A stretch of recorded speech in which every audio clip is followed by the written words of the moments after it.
Hola, soy Adriana Cherubini y para mí es un honor y estoy súper contenta de poder participar en este 12º Congreso Internacional de Tarot organizado por la Escuela Mariló Casals con mi ponencia El Tres de Espadas y el Diálogo Interno.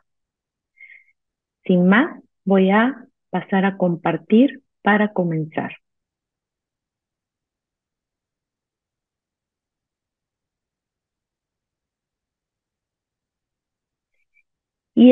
Estamos aquí con esta digamos, sinergia entre el tres de espada y nuestro diálogo interno, que es desde donde vamos a crear nuestro sufrimiento. Y nos preguntaríamos, ¿por qué el tres de espada puede estar relacionado con el diálogo interno? Me gusta explicarlo desde las 4 funciones psíquicas que plantea Jung.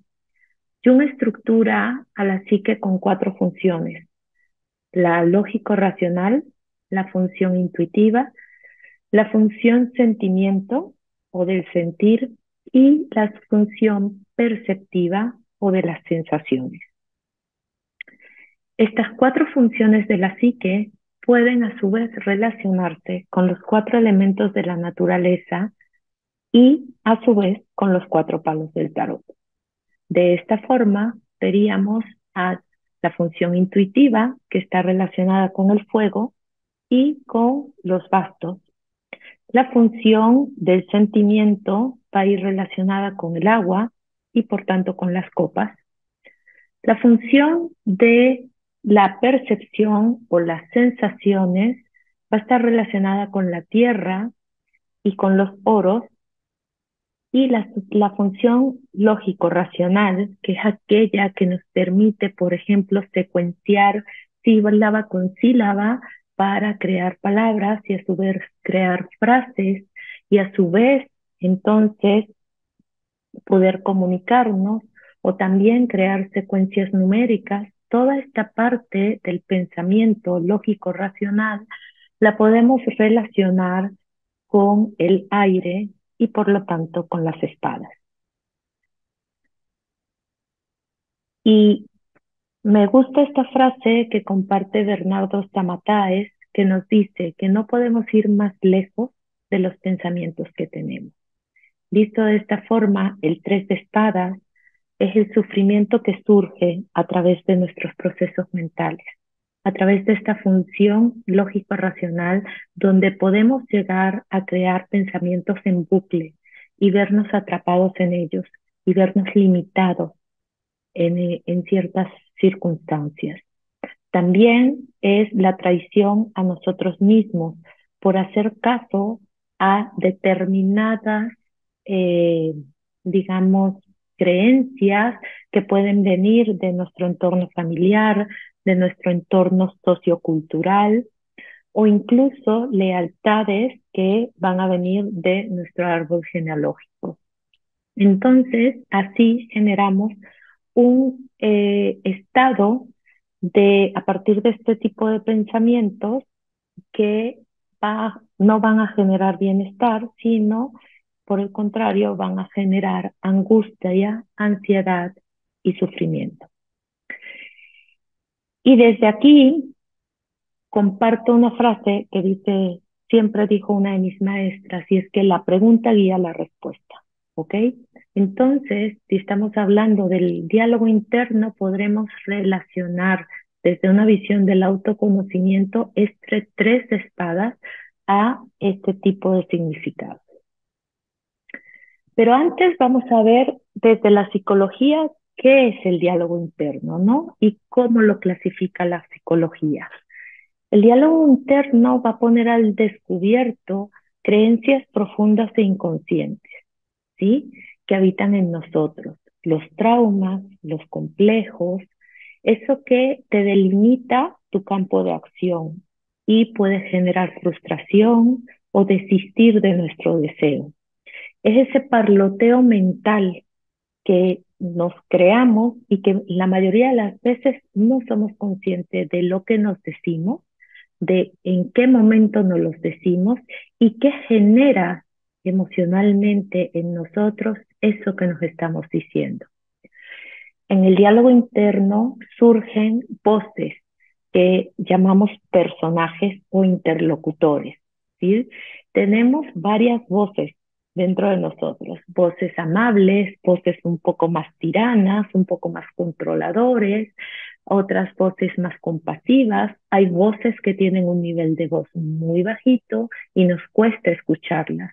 Hay otras que hablan constantemente y están ahí machaca y machaca, delimitándonos y creando una situación emocional que no nos pone en el mejor escenario. Estos personajes o interlocutores tienen un origen y vamos a verlo ahorita.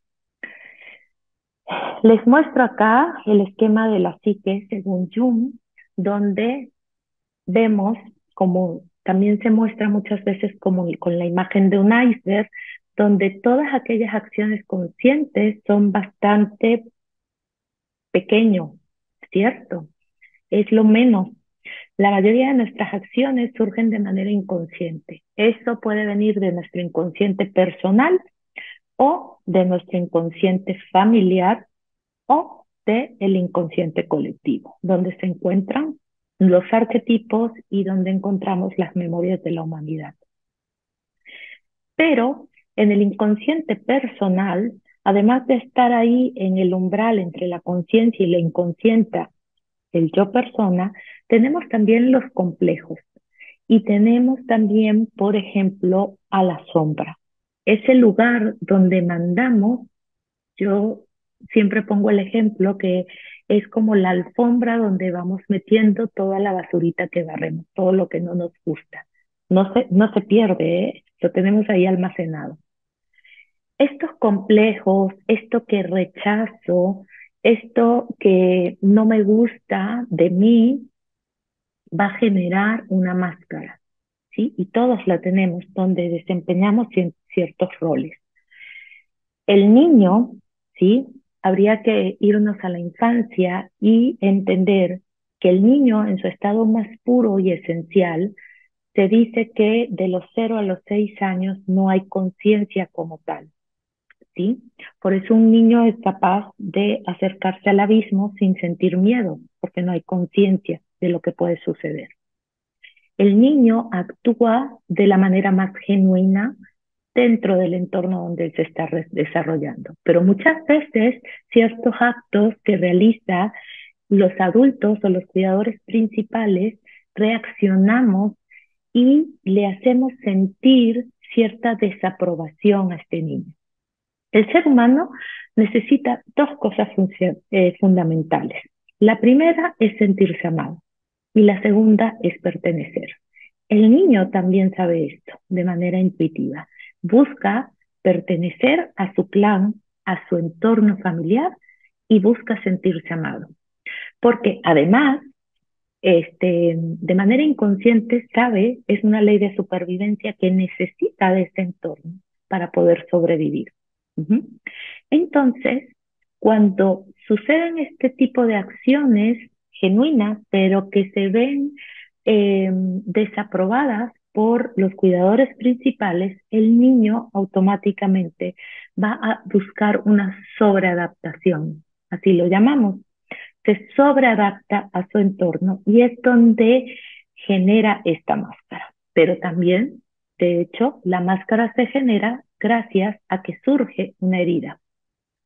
Tenemos 5 heridas principales, ¿sí? Con sus correspondientes máscaras y los miedos que ocultan estas máscaras, ¿sí?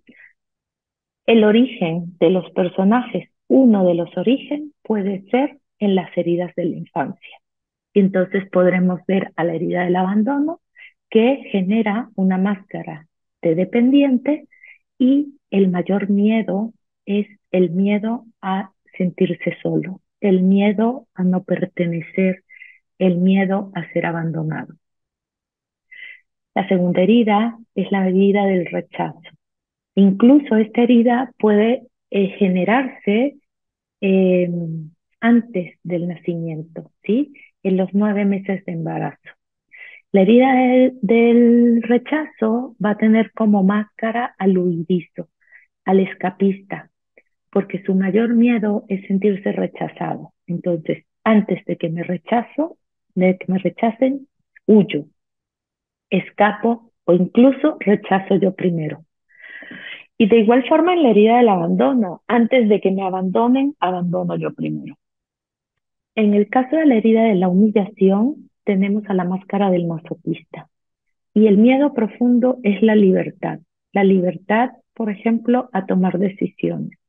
En donde no se encuentre delimitado, se siente muy inseguro. La herida de la traición va a tener como máscara al controlador. Y su profundo miedo es el conectar. Y por último, la herida de la injusticia va a tener como máscara a una rigidez absoluta.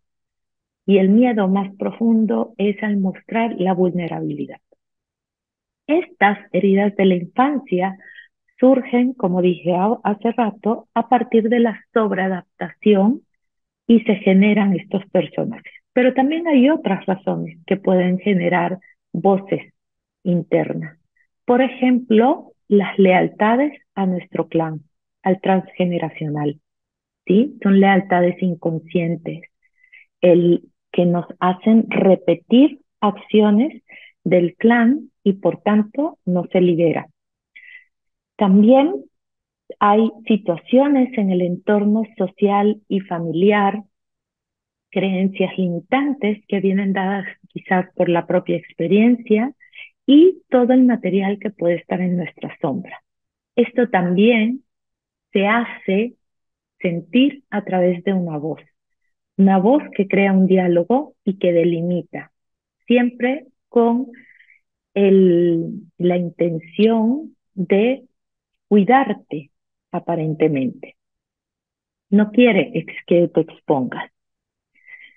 Y entonces diríamos, ok, esto está sucediendo y ¿cómo lo identifico? Si es un diálogo totalmente inconsciente, yo no me doy cuenta de qué me digo ni cómo me lo digo, ¿cierto? ¿Cómo puedo identificar este diálogo que me está generando un malestar emocional? Pues hay tres caminos y todos muy buenos. La meditación es uno de ellos, la práctica meditativa, el ser un observador, un testigo del material de tu mente, el poner en práctica el mindfulness, el estado de presencia, y esto te va a ayudar a conocer qué es lo que pasa en tu mente. También está pues el hacer terapia con algún especialista, con algún terapeuta, en este caso yo soy terapeuta transpersonal, y que en la terapia surja también el trabajo de desarrollo personal para ir identificando y al mismo tiempo trabajando ese diálogo interno. Y por último, pero no menos importante, el tarot como una herramienta de autoconocimiento nos va a ayudar a identificar el origen de estas voces y qué tipo de voz me está hablando en determinados momentos o circunstancias de mi vida. Entonces, desde aquí vamos a relacionar a algunos arcanos del tarot con los interlocutores. Principalmente tenemos 4 interlocutores que nos presenta la psicología. Y el primero de ellos es la voz o el interlocutor que te habla de lo catastrófico, ¿sí? Tiene la magnífica cualidad de anticiparse a los hechos y siempre te va a situar en el peor de los escenarios. Va a magnificar supuestas tragedias que en la mayoría de los casos nunca llegan a suceder.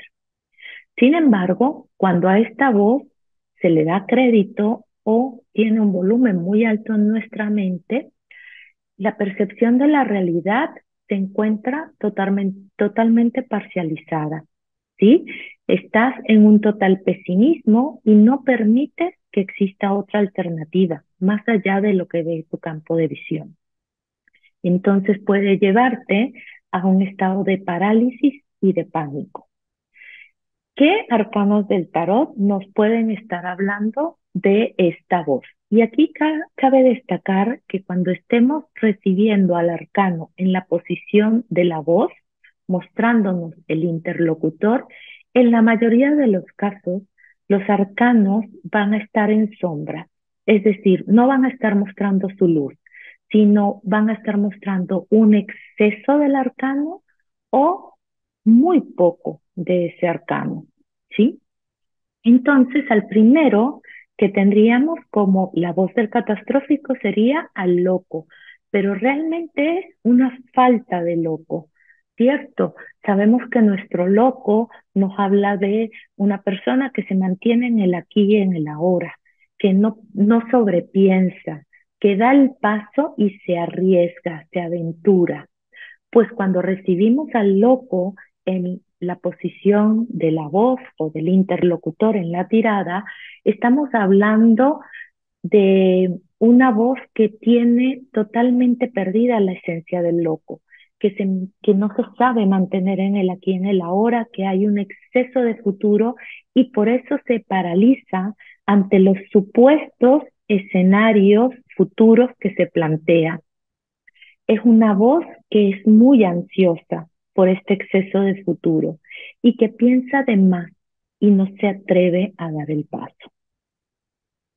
Como vemos, es falta de loco. El siguiente arcano que podríamos recibir mostrándonos a la voz del catastrófico es a la torre. Y aquí el arcano sí está representado por su esencia, ¿cierto? Habla de caos y destrucción. Es esta voz que tiene un especial temor ante las situaciones imprevistos externos. Va a intentar siempre salvaguardarte, mantenerte en esa zona de confort, resguardarte. Pero esta voz incluso sabe y genera una cierta angustia que ni aún ahí, ni aún guardadito en tu torre, puedes estar seguro. El rayo te va a alcanzar, sí o sí. Y entonces es esa sensación de inseguridad constante, de angustia constante. Es una voz tormentosa porque genera esta falta de seguridad, de sentirme seguro. Y por último, en la voz del catastrófico podríamos recibir a la rueda de la fortuna. Esta voz va a susurrar historias donde va a prevalecer el miedo a la permanente impermanencia. ¿Y qué pasa cuando hay una permanente impermanencia, que es realmente la vida? Pues puedes llegar a pensar de manera equivocada, por supuesto, que no perteneces. Ujú. Y entonces hay un miedo total al destino, ¿sí? Hay poca o nada de confianza en los procesos de la vida, en el fluir de la vida. Y por lo tanto hay un miedo constante al cambio. Estos tres serían los arcanos que van a representar a la voz del catastrófico. La siguiente voz, de la cual nos habla la psicología, es la voz del autocrítico. Esta voz tiene la capacidad de juzgarlo todo y enfatizar tus limitaciones y errores. Va a buscar referentes comparativos donde tus acciones o tu persona se encuentren siempre en menor valía.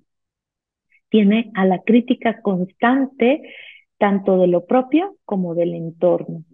En este último aspecto, cuando esta voz critica el entorno, siempre es con un dejo de envidia y con un mensaje de fondo donde estás en desventaja frente a las oportunidades y por eso te deja un sentimiento intrínseco de no merecimiento o de injusticia.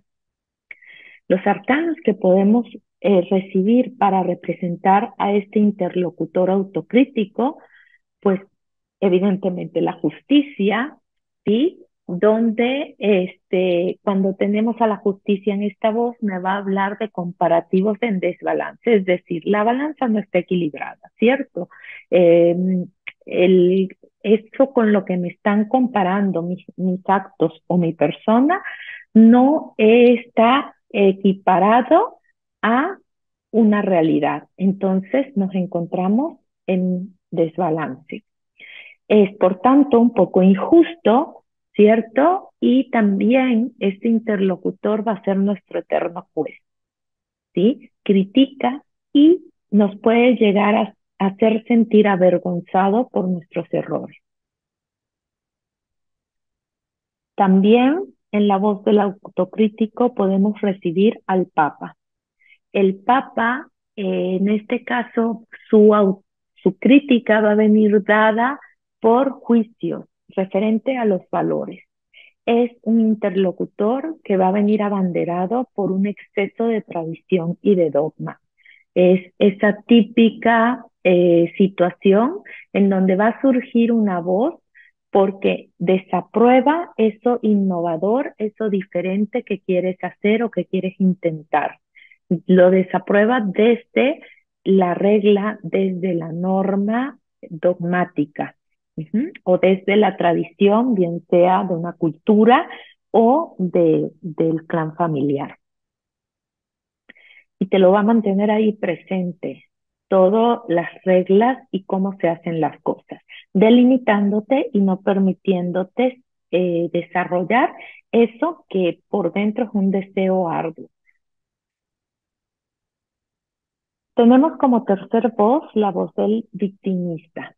Esta voz va a tener la capacidad de hacerte sentir pequeñito, indefenso e incapaz de resolver situaciones que se te presenten y va a enfatizar las limitaciones, pero en un halo de desesperanza. Es como si ante ti se te plantara enfrente una gran montaña donde los obstáculos son prácticamente insuperables y del otro lado están tus sueños, están tus metas, están tus objetivos. Entonces, la historia que te va a contar esta voz ronda en los pensamientos de no ser capaz y peor aún sentirse incomprendido por el entorno. Ante esta perspectiva de la realidad, solo cabe el lamento constante y no hay posibilidad de cambio. Tú te sientes siempre eh, indefenso ante la situación que te plantea esta voz. ¿Qué arcanos podemos recibir en la voz del victimista? Primero, a nuestro querido mago. Ese mago que en luz nos muestra que sabe trabajar con lo que tiene, que, por ejemplo, el error forma parte del camino, que la vida es ensayo y error. Cuando el arcano del mago aparece en la posición del interlocutor, nos está mostrando esa falta de mago, ¿cierto? Esa voz que te habla del no sentirte capaz, que tiene un profundo miedo al error, que no confía en sus capacidades. Te está contando todo el tiempo que no va a salir bien, que no eres capaz, que esperes un poco, que te especialices más. Y nunca llega ese más. Cuando viene acompañada de otras cartas que puedan hablar del entorno del clan o la sociedad, nos van a contar historias que tienen que ver con el no sentirse capaz de crear su propio camino, de emprender tu propio rumbo, de separarte del clan. El siguiente arcano que podemos recibir representando al victimista es la emperatriz. Esta voz, en esencia, va a tocar a una baja autoestima. No hay un empoderamiento ni fuerza personal. Entonces, esta voz te va a contar de sobrecargarte de tareas para mostrar tu valía, de eh, atender a todos para que se te tome en cuenta. Y siempre va a entrar en comparativo, pero desde la baja autoestima. Y por último, quien puede también representar a la voz del victimista es el arcano del colgado. Es la voz del mártir y del incomprendido. Todo lo traduce en sacrificio, castigo, pobrecito yo no tuve las oportunidades, yo no pude hacerlo por esto o aquello. Entonces es ese víctima que no se hace responsable, es una voz que está constantemente lamentándose y que no busca el cambio. Y con esto llegamos a la cuarta voz que nos presenta la psicología y es la voz del autoexigente. Esta voz va a intentar convencerte que hagas lo que hagas nunca es suficiente. ¿Sí? Esta voz va abanderada de un perfeccionismo que no termina nunca, es insaciable. Te va a susurrar mensajes del tipo, pudo haber sido mejor, no ha quedado como me hubiera gustado, ¿sí? Y ante los errores se muestra implacable. La estructura de ideas preconcebidas es totalmente inflexible. Las metas nunca son realmente alcanzadas con satisfacción, pues el listón siempre lo coloca muy alto y cada vez lo eleva más. Y cuando te estás acercando a la meta, hay algo que puedes mejorar y el listón se vuelve a elevar. Por lo tanto, esta voz, que es una voz como de verdugo, ¿sí? Nos muestra que este interlocutor va a generar sensación de estrés constante, de insatisfacción, de agotamiento y sobre todo de frustración. ¿Quiénes pueden de nuestros arcanos representar al autoexigente? Pues como no, un exceso de emperador. Tener exceso de emperador va a ser una voz muy tirana que sobreexige, que controla, que pone metas inalcanzables y que impone. ¿Sí? Es este tirano que va a imponer lo que tienes que hacer y no va a reconocer las cosas buenas que haces. Y también tenemos a la justicia representando, perdón, a la fuerza representando al autoexigente. Entonces, la fuerza es esa voz que va a hablar de reprimir los deseos. ¿Por qué? Porque en el fondo hay un matiz de falta de merecimiento, un exceso de autocontrol. No cabe el momento para lo que se desea, sino para el deber ser. Y entonces la fuerza aquí también tenemos un exceso de fuerza, donde no estamos siendo pues la esencia de nuestra fuerza o del arcano de la fuerza nos habla de esa mujer que desde la ternura, desde una gestión de las emociones, es capaz de domar este león. No, aquí hay un exceso de fuerza y entonces hay una imposición. Y en esa imposición estás reprimiendo el deseo más genuino. Existen otras voces, claro que sí, no están clasificadas dentro del marco psicológico, pero podemos hablar que, por ejemplo, si recibimos al diablo, nos está hablando de un interlocutor que rechaza todo. ¿Pero por qué lo rechaza? ¿De qué viene, de dónde viene este rechazo? Puede venir de la sombra. El diablo nos habla de la sombra. El diablo también nos habla de relaciones de poder desmesurado, donde estamos hablando de relaciones pasivo-agresivas.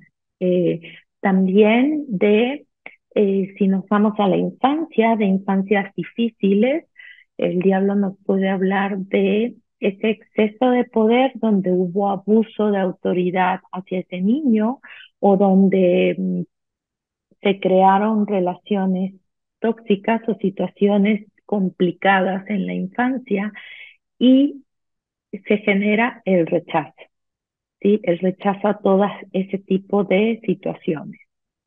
También está la voz que nos va a representar la luna y es una voz que es todo el tiempo habla desde el miedo, ¿sí? Es un miedo irracional, es un miedo que no sabe de dónde viene, pero que hay mucha parte emocional. ¿sí? Entonces es esa voz que siempre va a ser la voz del temeroso y que tampoco se va a atrever a hacer por todas estas historias que están basadas en el temor. También vamos a tener al arcano de los enamorados, que nos va a representar una voz dubitativa, el que siempre se va a estar planteando más y más posibilidades y duda entre una y la otra. Y cuando casi va a decidir, ya plantea una siguiente opción. Y en esos procesos mentales se mueve. Esas voces que están hablando le están diciendo, mejor checa esta opción o revisa aquella. Y entonces realmente no se sabe quedar con ninguno, porque no confía en sí mismo para tomar ciertas decisiones. También tenemos al arcano de el ermitaño, que esta carta puede ser entregada cuando la persona se encuentra en crisis de identidad. El arcano del ermitaño nos va a hablar de un exceso de pasado. Esos roles que pues ya fueron transitados, esa experiencia adquirida, esa experiencia o sabiduría práctica, ¿sí? Que fue adquirida a lo largo del camino, pero que me engancho ahí y que no soy capaz de abrir paso a cosas nuevas. Entonces entro en una crisis de identidad entre quedarme donde estoy, lo conocido, apegado a esos roles ya caducos quizás, y la voz de mi alma, la voz de lo innovador, no la quiero escuchar. El arcano de el ermitaño nos va a estar refiriendo todo el tiempo al pasado, en cualquier situación de vida, laboral, de relaciones, pero aferrado a ese pasado. Y por último, vamos a tener al arcano de la muerte. Es una voz desesperanzada, es una voz que está en duelo, es esa voz que te va a decir, ¿para qué si todo muere? ¿Para qué si todo se acaba? ¿Para qué si todo cambia? Pero desde el dolor, desde ahí no es capaz este interlocutor en esa historia que te está mostrando de ver la templanza, que es el siguiente arcano que viene después de la muerte, ¿cierto? Entonces se sumerge en estas historias de el no encontrar un sentido para qué si todo acaba, pero no es capaz de ver que después de ese acabar resurge algo nuevo. Y bien, aquí presento la tirada del diálogo interno, una tirada muy sencilla, donde tenemos a la primera carta, nos va a hablar del origen del diálogo, ¿sí? Que lo vimos al principio de esta ponencia. La segunda carta nos va a ayudar a identificar el tipo de interlocutor que surge o habla de manera muy fuerte en nosotras frente a determinado tema que nos plantee nuestro cliente. Ujú. Y por último, recibir una tercera carta que es el consejo para convertir ese diálogo tormentoso, ansioso, ese diálogo que genera una situación emocional de sufrimiento, convertirlo, transmutarlo, transformarlo en un diálogo amoroso, un diálogo compasivo y que en ti, en tu diálogo interno, tengas a tu mejor amigo que sea el que te impulse a escuchar esa voz interna, esa conexión con nosotros, que es la voz de nuestra alma. Hay una frase que leyendo un libro me encantó, me hizo pensar precisamente en el tres de espadas cuando eh, escuchamos estas voces de nuestros diálogos y nos dejamos arrastrar por ellas, dejando a un lado eso que genuinamente deseamos o esa voz de nuestra alma, y de esta forma nos traicionamos a nosotros mismos o a nuestros ideales o a nuestra misión genuina en la vida. Y es esta frase que quiero compartir aquí hoy con ustedes y dice que un corazón indómito se resiste a encajar y sufre si se traiciona a sí mismo. Es ahí donde radica cuando vemos el tres de espada desde una visión del autoconocimiento, es ahí el tipo de traición de la que nos está hablando el tres de espada, de una traición a nosotros mismos, de una traición a nuestros verdaderos deseos y a nuestros verdaderos ideales.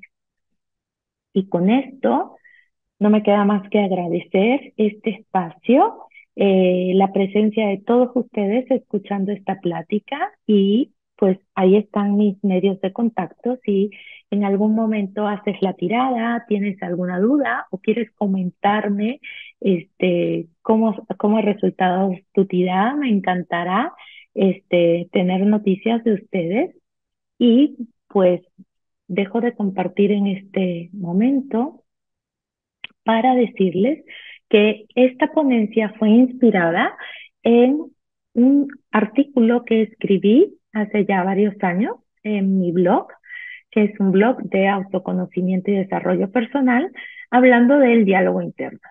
Y pues espero que haya sido de valor para ti, que la estás escuchando y nos vemos próximamente. Muchas gracias.